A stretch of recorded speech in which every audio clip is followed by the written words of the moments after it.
Hey everybody, it's a beautiful sunny day and I have brought you back up here to my alma mater. So we are at OSU, ATI in Worcester, and I have my other favorite teacher up here, which is Dr. Dieter.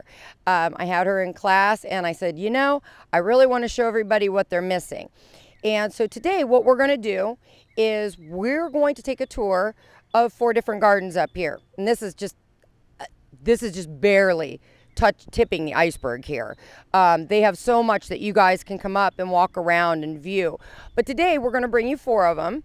We're going to bring you the perennial garden, the shade garden, the herb garden, and the conservatory garden. And we're going to show you some different plants in there that maybe you haven't thought about planting, but maybe should, because they do well around here. So we're going to give you an overview of how these got started and who takes care of them and get you a little bit into the real ATI gardening world. So as right now, when we come back from this break, I'm going to introduce you to one of my pals in the industry, and we're going to get started in the shade garden section. Grab your iced tea, grab your shades if you need to, and we'll be right back.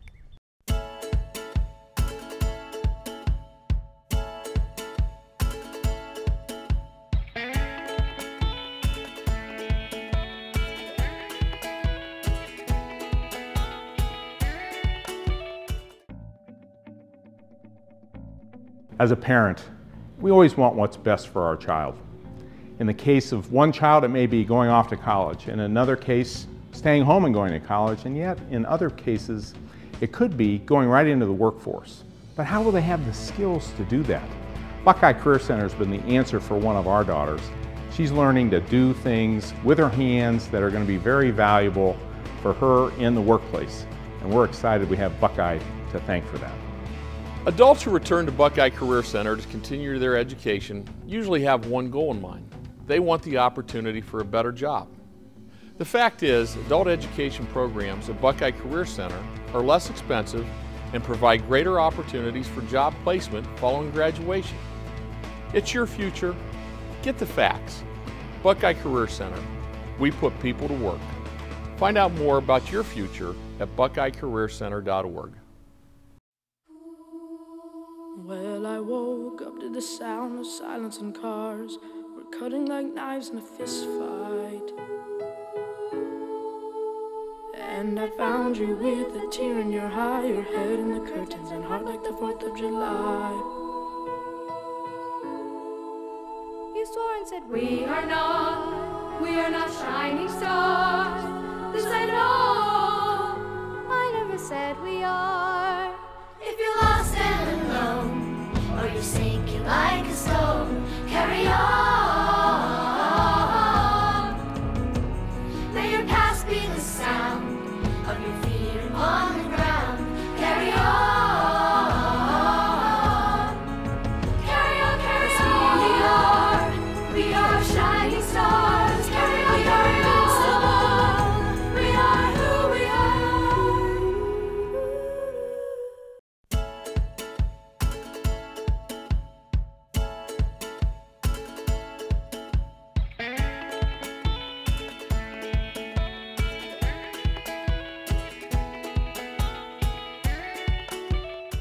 Hi-do, we're back, and I'm now going to introduce you to Dr. Dieter. And what is your claim to fame up here? What is your title? What do you have to do? Officially, I'm a professor of horticulture and I teach plant identification, I teach landscape design, I teach landscape construction. Unofficially, I am the garden hoe.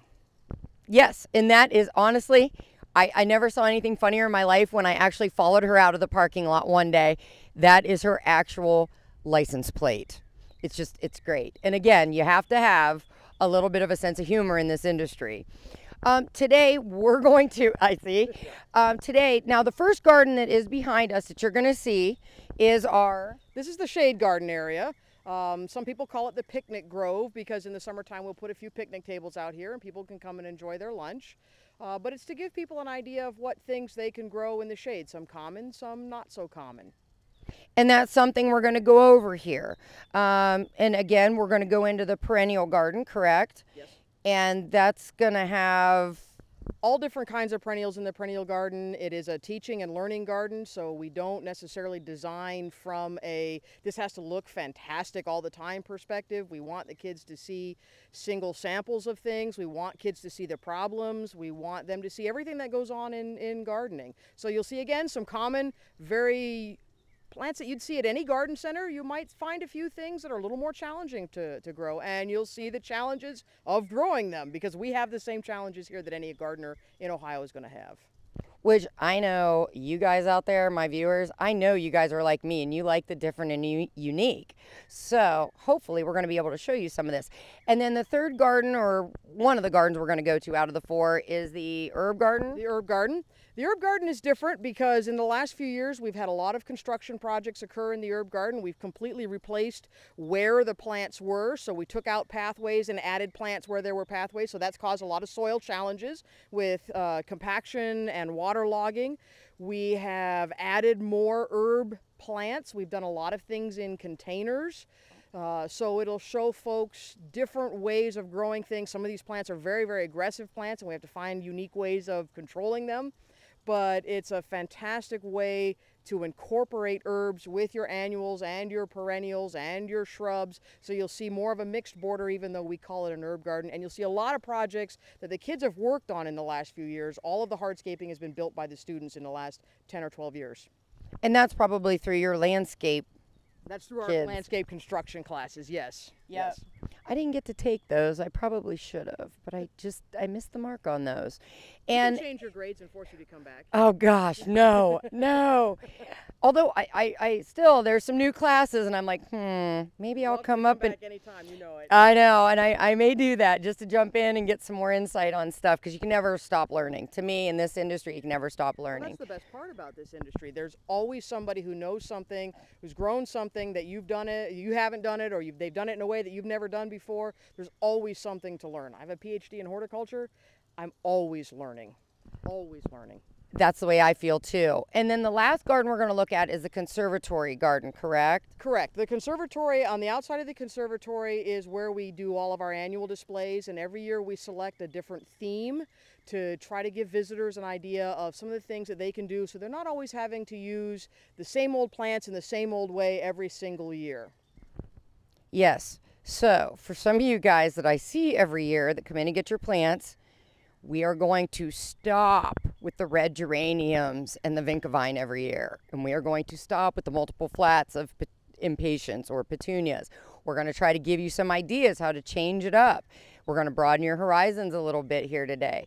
So it's fine. You can have some red geraniums, but let's just kind of branch out there a little bit. When we come back from our break, we're going to go over some plants here in the shade garden, and then we're going to throw our lovely video guy and all his equipment back in the mule, and we're going to go on to our next garden. So stay tuned. We'll be right back.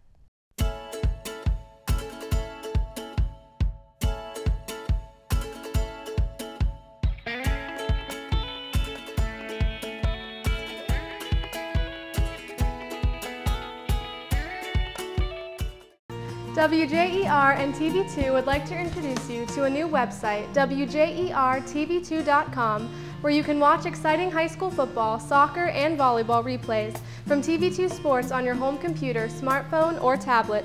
Also watch the latest episodes of TV2's original programming, Sports Talk, The Garden Girl, The Not So Shy Chef, Off the Record, and Medical Minutes, as well as catch up on local community news and search for local businesses. So make sure to check out the new WJERTV2.com community website where everything's local.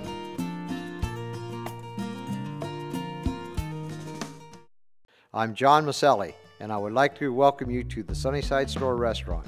Since 1999, we have served over 500,000 meals. We specialize in steak, pasta, and the patron special, ribs. The Sunnyside Store is located at 5495 North Worcester Avenue in Peral.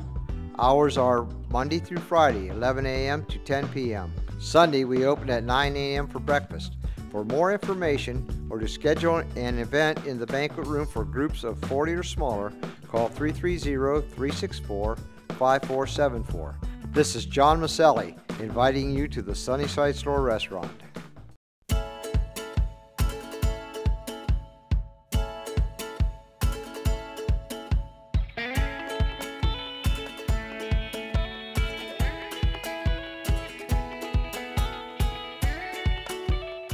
Hey guys, and welcome back. Okay, we're on the other side of the shade garden now, and we're going to go into some of the not so common and some of the common shade plants. Now, I hope you have your pen and papers out, honestly, because we're going to try to go through this since we only have so much time in an episode. So we're going to give you the Cliff Note version on stuff, but we're going to widen your horizons a little bit. Professor, are we taking tests afterwards? Yes, get ready for a test. That might come into play on that summer contest because I did ask questions on the spring one, so take some notes here. Okay, so Laura, one of the things I see behind us is the ligularia. Yes. We are going to get you guys a close-up, but let's talk about how cool and how uncommon the ligularia is. Oh, ligularia is an amazing plant. It has a beautiful big yellow flower in the summertime. But really, if the plant never flowered, I wouldn't care because it's got these monstrous, giant leaves on it. And you can get different cultivars that have different amounts of purple or dark green and shiny. Ligularia is a big plant, so if you can kind of see it in the background, and it's already sitting in and around that 2.5, 3 foot tall range. In flower, it's going to be in around that 4 foot tall range. What it loves is shade and wet. So if you've got a shady, wet site, this is a perfect plant for that location. Gives you a big, bold, bodacious sort of look for your garden. There you go. So, and I know you guys have wet, shady spots because I always hear you guys complaining about them. So there's one for the books there that you can get. Another thing I see back there is bleeding hearts. And I know there's lots of different varieties of bleeding hearts. What makes bleeding hearts a good standout in a shade garden? The bleeding heart is a great plant because it's a big plant. So it takes up a good, bold space. The other thing that bleeding heart is great for, especially this particular bleeding heart, it's a very early flowering plant. You can get them in pink or in white, and they flower fairly early on in the season. And then, to me, this is a good thing. It disappears. When we get hot and dry, it disappears. So that means my plant-addicted self needs 2 plants to fill in that location. So instead of only having to buy 1, I have to buy 2 plants, or I get to buy 2 plants. That may be a challenge for some of your gardeners because it's going to go through a phase where it's not looking so great. And as we get hot and dry, it's really something that's going to start kind of turning yellow and getting tattered. Just cut it off at the base and throw something else in there. See, so again, those of you that are going, I think my bleeding heart's dying. No, it's not. It's just too hot. It's just hot. It needs some iced tea. The wetter it is, the longer the bleeding heart will look good. So it's a great place for containers, for some of those annuals that might fill in, or to put in some of those things that can come up through it and flower later on in the season. Perfect. See, there's another one. Another thing I see back here is our little, now that's a ghost fern, isn't it? That's the ghost fern. That's correct. It's a hybrid of the Japanese painted fern, which is very common, very easy to grow. This gets bigger. It's a little more upright, so it's going to be in around that 2.5 to 3 foot tall, and its fronds tends to be more upright rather than the spreading fronds of the Japanese painted fern, but just as tough. Just one of those plants, you can put it in the ground and you never have to really pay much attention to it afterwards. Which is good for some of you guys too. Now, another one I'm seeing back here, which Lord only knows, we're going to show you a couple different ones, but hostas. Oh, Mother of Mary, if you guys are, if it's your first year gardening, you've never gardened before, I don't know about you, Laura, I suggest hostas because you will feel like a champion gardener. Definitely. And, you know, we always say, hasta la vista, baby, right? And it's a hosta takeover, but hosta is a staple of the shade garden. They're very easy to grow. They come in a wide variety of sizes. And for those of you who are completely plant addicted, there are about 70,000 different varieties available on the market for you to get. So pick and choose. They come in variegated, yellow, blue, green, white flowers, pink flowers. Many of them are fragrant. You know, so they're fantastic plants that, again, you can just put in the garden and be very successful without a lot of work. Oh, definitely. And I know we had just gotten one in because it just sounded cool, and it did end up being cool because I didn't bother looking it up ahead of time. Bright yellow leaves. Bright yellow leaves. I think it was called sun towers or something. Gorgeous. And the yellow leaves often will do well in a more sunny location as well. Yep. So it's not just a shade plant. It's something that can grow in the partial shade on the eastern side of the house where it's getting full sun all morning long. Oh, definitely, definitely. And And don't worry, you'll probably have gifts to give your neighbors in a few years. Or Plenty of them. oh yeah, they like to spread their wings and fly. And lastly, in this little part of our segment, I see a goat's beard. Now I know he's not doing much right now, but can we talk about the goat's beard? Because that's something I don't think a lot of people use. I think they're cool, but do you guys like astilbes? Astilbe is a common plant in a shade garden. It's a fantastic plant. Goat's beard is an astilbe on steroids. It's a giant monster astilbe. It's a native plant. They can get anywhere from 4 to 6 feet tall. They also like wet. So that's one of the reasons it's struggling this year is right here. We've been very, very dry. You can see the irrigation running in the background. It's very, very dry around here. So the poor goat's beard is not doing a whole lot.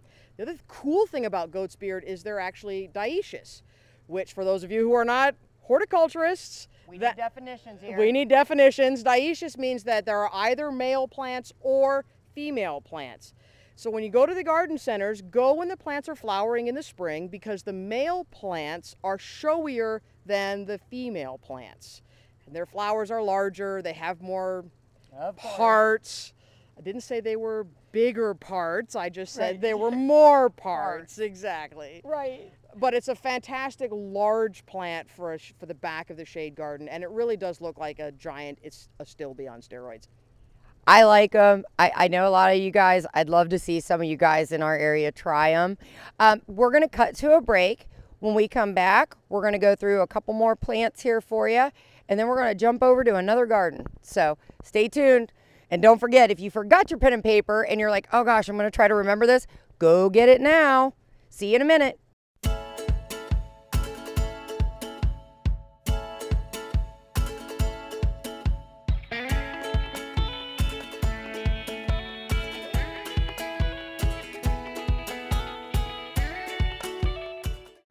At Bear Carpet One, we're more interested in hearing about your needs than talking about our achievements.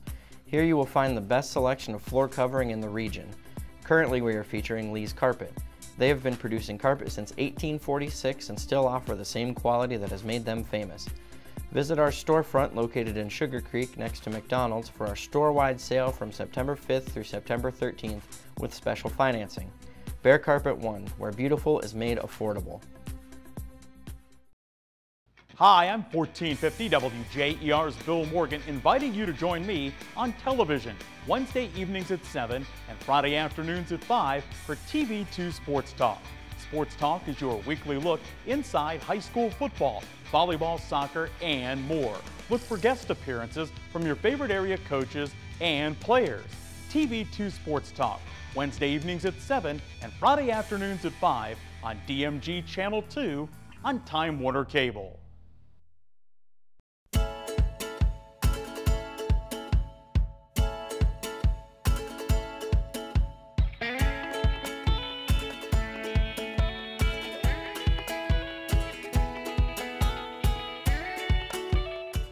Hi everybody, welcome back. We have jumped over and put our shades on because we are now in the herb garden section up here at ATI. And Laura has an interesting little plant in her hand, and I think some of you are going to be like, no, not that, anything but that.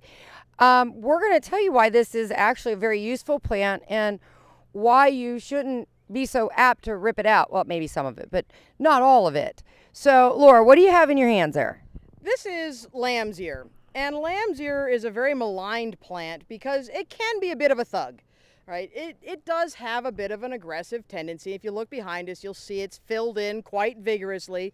It's not the most beautiful flower. It's certainly in foliage, it's much nicer than it is in flower. The flowers are not very large, but for those of you who are interested in honeybees, beekeeping, and trying to save the honeybees love these flowers. And you will find these flowers can be just loaded with honeybees. It's one of the first things that they often go to. So let your lamb's ear flower. Get the flowering forms, and so you can get the honeybees into your garden.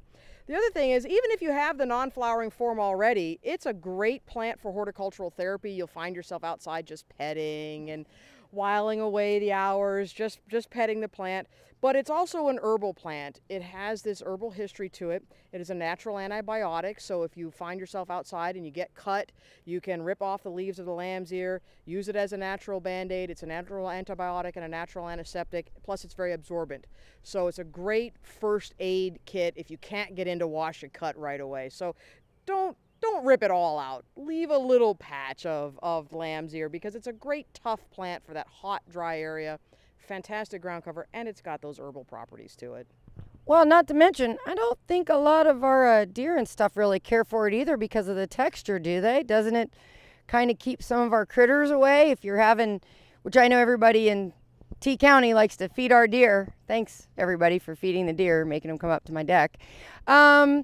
So, yeah, this is one of them that I think is a little bit more apt not to be on their top list of their menu. That's correct. Anything, if you're trying to get rid of the deer or keep the deer out of your garden, anything that's very fuzzy or anything that has a very strong scent, that tends to be on there. I really don't want to eat that list.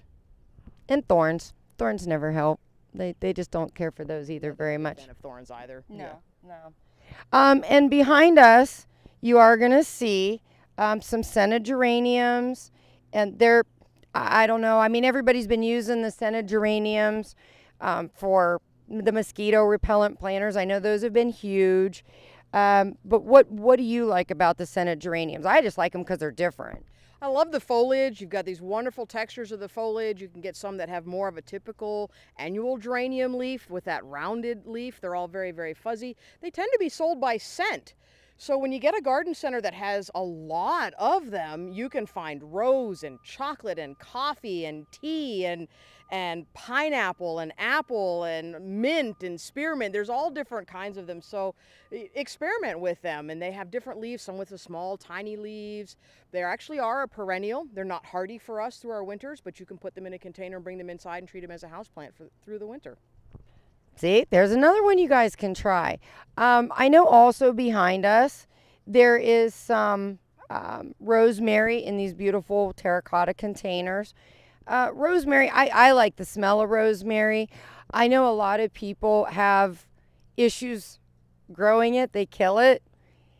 Now, I know what I always say, but Laura, go ahead and tell them the best way to take care of rosemary is to buy it again from your local garden center the following year. Yes. Yes. However, barring that, rosemary loves humidity. So when you bring the plants inside, our houses tend to be very dry in the wintertime, and they don't like that. So placing your container on a bed of rocks where you can increase the humidity, spritzing it every few days where you can increase the humidity around the plant, that will help tremendously. But it propagates very easily from cuttings, so you could bring it inside after a hard freeze, bring it inside and propagate the plant that way also. There you go. There's a couple tips for you guys. Another one that has an unusual history. I don't know if your I don't know. If your viewers would know this, it's not only used as a cooking plant, it's often utilized with game, and that sort of thing is a very strong flavor. Yes. But if you go back to Middle Ages, where people would often get cut and they would get infected and infections would smell and people didn't know what to do with it, because of its very strong scent, people would put it on the floors of all the hospitals so that when you walked, the scent would overcome and overpower the scent of, well, infection and poor medical care. So because of that strong scent, it actually also has this medicinal history to overcome the stench of infection. I'm thinking I might put that in my tennis shoe soles, actually. This might be it just gave me an idea because there is no hope for no, I give up on that. So at least maybe then my Andrew will not be throwing my shoes outside the front door.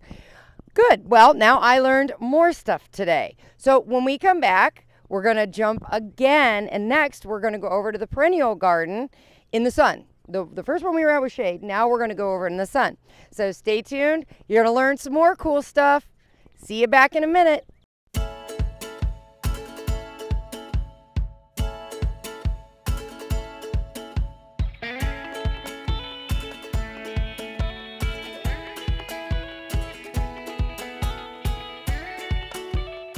Brilliantly practical scientist Harriet Tuttle's search for a more efficient life concluded with an unorthodox solution. Harriet created 4 more Harriets. Together they were a model of efficiency. However, while identical, they had their own interests and their own retirement plans, each customized with a Raymond James financial advisor, allowing them to enjoy life separately and together. Life well planned. See what a Raymond James advisor can do for you.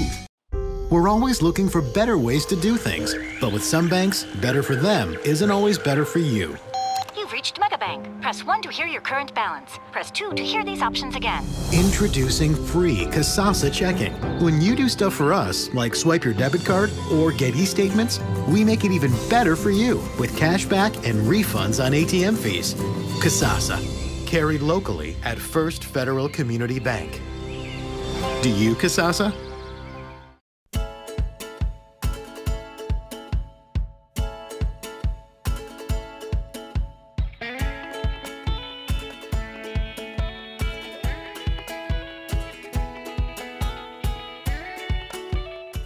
Hey guys, we're back, and now we jumped over here to the perennial garden. So as you can see, there's lots of beautiful plants behind us here. And again, you're probably like, well, what is that? What is this? What is that thing? So we're going to go through quite a few of them here. Cliff Note version again, but we're going to go through and we're going to explain some of them and what makes them really cool. And obviously, they're coming back here, so they have a good chance coming back in your backyard. Laura, the first thing I've always liked them is the geraniums. Explain this beautiful little pink one, because everybody, well, I shouldn't say everybody, but some of you guys have seen the good old Steady Eddie Blue, the Roxanne. What is this little pink one behind you? This little pink one right here is a fantastic little plant. It's called the hardy blood red geranium. And it has that kind of fuchsia, hot pink flower to it. So it's a real standout.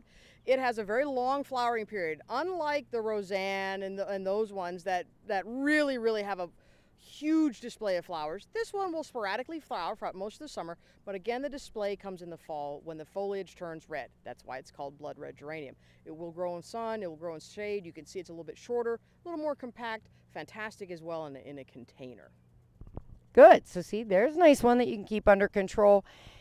Now, going right down the line, you're going to see past this grass here a very large, what you guys are, I'm sure, thinking is a shrub. However, it is not. And a lot of times, if you come in and see me, they're going to be about that big and about that tall. However, Laura, what is this huge monstrosity behind me? That is a baptisia. Baptisia is a fantastic native plant. It's the standard blue color, so you've probably seen them flowering in the spring with their spikes of blue flowers.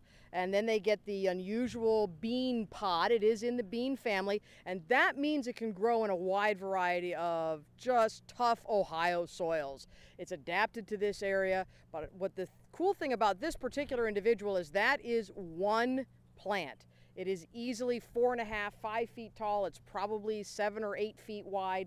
Give your baptisias time. When you buy them from the garden center, you're going to see 2 or 3 little stems in a container, and you're going to think, oh, this is so cute. This is adorable. It's going to be big. Give it time, but it's going to be a big plant. And then again, for you people that need a spot to fill, even if it's not aggressive and it takes some time, you cannot beat normal price tags of $10, $15 and under for something that large. And with that kind of cool foliage. And yes, the pods. I like the pods better. I do. I love the pods. Okay, going down. Again, we're kind of going through the bed here a little bit. Another one that kind of stood out to me was, and I like this and it's not common, is the sea lavender. Sea lavender is an unusual plant. You won't find it in very many garden centers. You won't find it in very many perennial gardens.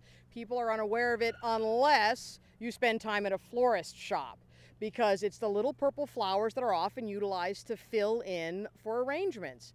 And it's got a beautiful, long, very much almost like a hosta, in terms of the foliage. So it's shiny. very shiny, Yeah. dark green foliage. And it looks much like a hosta at that point, and then it gets these very feathery, airy purple flowers. They're great for cut flowers.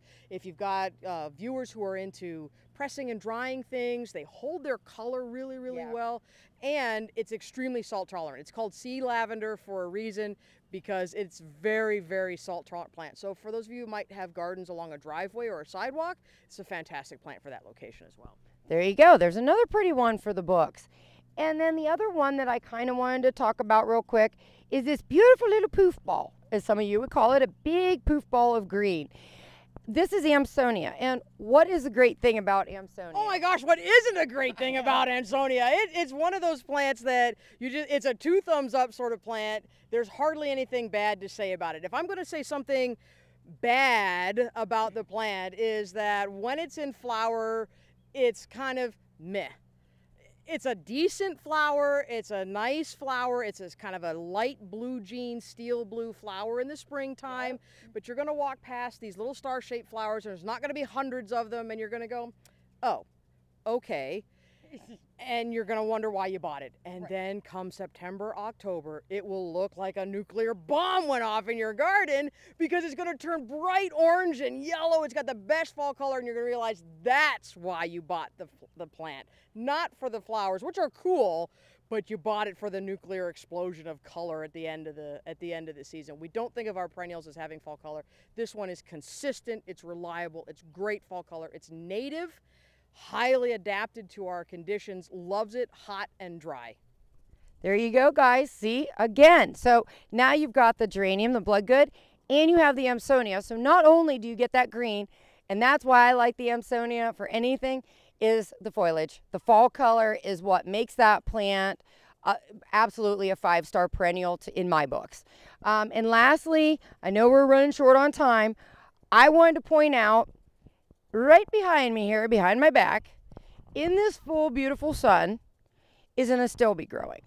So like I have said before on previous episodes, astilbes are my favorite for a vast majority of reasons, but this is one of them. They easily can come out here in the sun. As you can see here, this one's getting ready to bloom, and they're gorgeous. So they're very adaptable, and they're very hardy for our area. They have proven themselves to be winners for our Zone 5 garden. So when we come back, finally, you guys have already been inside the conservatory, but now we're going to take a look at the gardens outside of the beautiful conservatory. So stay tuned. We'll be right back.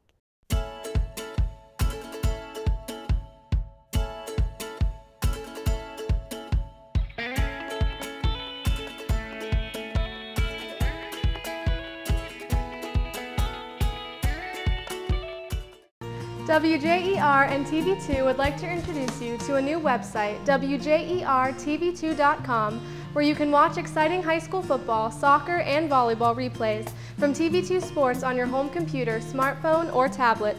Also watch the latest episodes of TV2's original programming, Sports Talk, The Garden Girl, The Not So Shy Chef, Off the Record, and Medical Minutes, as well as catch up on local community news and search for local businesses. So make sure to check out the new WJERTV2.com community website where everything's local.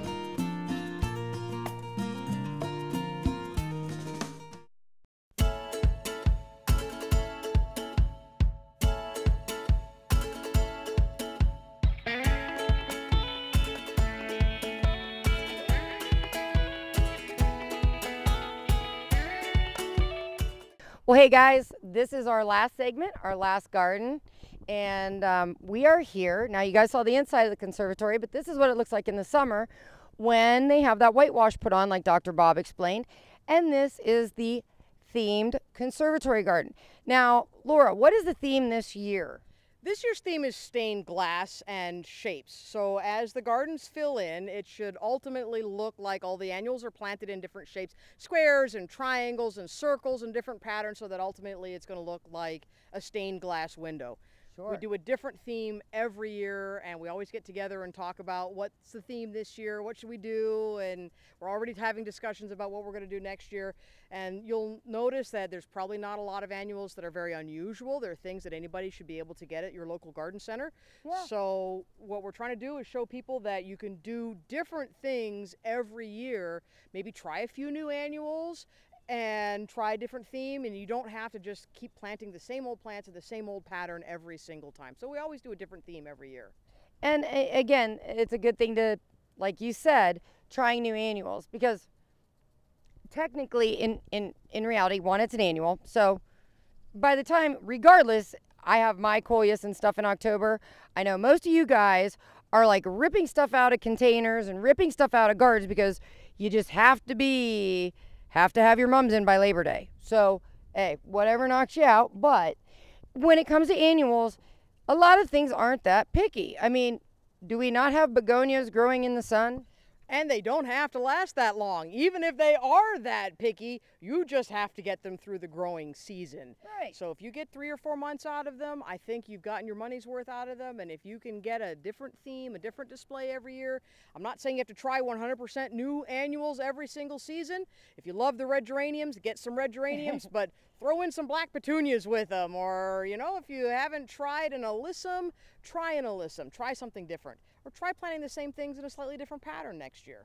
Yeah, because technically, when it all comes down to it, you know, your petunias, your million bells, your Gerber daisies, you're going to pretty much should have them on the same watering pattern, in the sun, same fertilization. Because again, I started using a new saying this year, and I know some of you guys have heard it already, but I haven't said it on the show until now. When I do have people come in and say, well, I didn't know I had to fertilize that hanging basket. You know, somebody will be lacking with something. Well, it's not blooming. Well, it's not doing good in the container. It's not doing good in the basket. It died. Well, did you water it? Yeah, I watered it.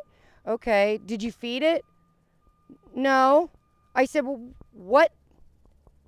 what do you want me to do if I took away your food for 6 months or a year? When we talk about azaleas, and that is my new saying, I go, well, how happy would you be if I took away your food? So you have to think of it. Do plants need food? Plants definitely need, I'm going to call them vitamins, because technically plants photosynthesize to make their own food. So the fertilizer is more akin to vitamins. We're giving them a little bit extra to make sure. Those of you who are going to garden centers and greenhouses to buy your annuals, would you buy an annual that looked terrible? No, you wouldn't. So the garden centers and greenhouses are fertilizing these plants so they look good, so that they're going to look good when you go home and put them in your garden. But that means that these poor plants have never wanted for anything in the greenhouse. They're basically fertilizer junkies. Right. So you need to provide them with a little bit of that. You can slowly wean them off during the growing season, but you're going to want to fertilize them a couple of times to make sure that the plants continue to look good. Right, exactly. And, you know, again, if you're containing these guys in hanging baskets and containers, and you're buying them in May, and they're already 3 feet long, how much soil and food do you think is left in that hanging basket? I mean, they were pretty much singing Christmas carols to these things, you know, to get them to this retail-ready, these growers to this retail-ready look for you. So you have to keep up with the feed on them, or like she said, the vitamins. And, you know, so again, when it becomes that simplified, this is why we're saying branch out, try something new. Chances are you're not going to hurt it. And if you do, your local garden center will be more than happy to sell you something else anyway. We'll figure out something, even if we're out of it. You know, a shop will figure out something for you to put in place. But at least try, because it's better to have tried and failed than never tried at all. So I really want to thank you. I hope everybody learned something today. I know I learned a couple things that I had no idea. And I really appreciate you coming out on your summer break here and showing us around. Remember, guys, this is open to the public. It's an easy drive, less than an hour from Dover, Philly. And usually you can see kids and people up here all summer doing stuff, and you'll have some fun dodging the sprinklers. So, you know, on a day like this, I think I'm going to get off the air and go run through it and do a little flash dance theme style dance here. So next week, I don't know what we're doing. Something. Something fun, something cool. I'm not going to tell you anyhow because then you might be like, oh, I'm not interested in that. So you'll just have to wait and see. Laura, any last words or final thoughts? Don't feel guilty over plant death. Plant death is the opportunity to shop for more plants. Exactly. Well, thanks, guys. We'll see you next week.